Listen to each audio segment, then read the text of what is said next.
قصة قصيرة من قصص زلزال أكادير.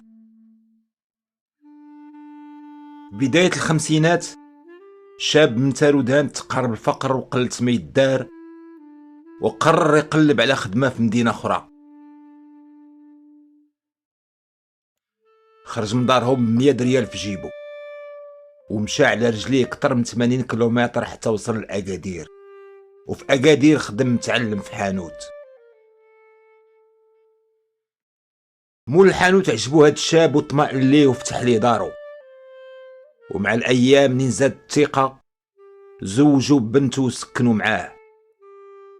ومن بعد سنين قليلة مول الحانوت والدار كيتوفى، وتياخد منه المشعل نسيبو الشاب الروداني اللي صبح رب أسرة وعنده 2 الوليدات.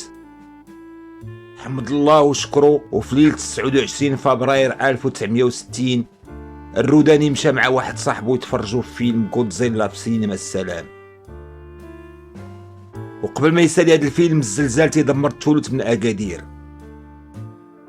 وقاعة السينما اللي تبنات على الصح بتصميم فريد جدا على شكل نفق مقواس كتزهق من هذا الزلزال وكتبقى واقفة كما كانت. الروداني مشى تيجري كيقلب على وليداتو ودارو وحانوتو، وبمشقة الأنفس تيلقى داكشي اللي تيقلب عليه غير دم وحجر معرم. أما الزوجة والوليدات رحمهم الله مع 15,000 ضحية من ضحايا الزلزال. بقى مصدوم وتيشوف ما علم به إلا الله. كل شي مشى، ما بقى ليه والو. واحد اللحظة خشى يديه في جيبو تحسس شي حاجة وجبدها. هو يلقى 100 ريال.